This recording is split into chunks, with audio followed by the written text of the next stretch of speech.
ஹாய்ங்க, அனைவருக்கும் இனிய தீபாவளி நல்வாழ்த்துக்கள். எல்லாருமே ஹாப்பியாக சேஃபாக செலிப்ரேட் பண்ணுங்கள். என்னோடய தீபாவளி ட்ரெஸ் பார்த்திங்கன்னா டிஷ்யூ சில்க் இருக்குது இல்லைங்களா, அது வந்து மெட்டீரியல் மாதிரி எடுத்துகிட்டு லாங் குர்த்தி மாதிரி தைச்சிட்டேன்.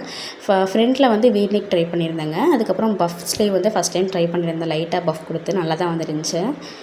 ஸோ ரெடி ஆகிட்டோம். அம்மாவும் வந்துட்டு கீழே பூ பறிச்சுட்டு வந்திருந்தாங்க. ஸோ அதை வந்து சாமிக்கு வச்சுட்டு பூஜை பண்ணிகிட்டு இருந்தாங்க. ஸோ 2 பேர் வந்து சாமி கும்பிட்டுட்டு அக்காவும் வந்து இன்றைக்கி வராங்க நம்ம வீட்டுக்கு. ஸோ நான்வெஜ் எடுத்துகிட்டு வந்துடலாம் அப்படின்னு சொல்லிட்டு 2 பேருமே கிளம்பிட்டோம். மார்னிங் எங்களுக்கு சாப்பிட்றதுக்கு பார்த்திங்கன்னா தோசை ஊற்றிட்டோங்க. முன்னாடி வந்துட்டு இட்லி பொடி அம்மா அரைச்சி வச்சுருந்தாங்க. ஸோ அதை வந்து வச்சு சாப்பிட்டுக்கலாம் அப்படின்ட்டு அப்படியே லஞ்சுக்குமே சைடில் வேலை வந்து போயிட்டு இருந்துச்சு. அப்புறம் கரெக்டாக வந்துட்டு அக்கா அவங்க வீட்டிலேருந்து வந்துட்டாங்க.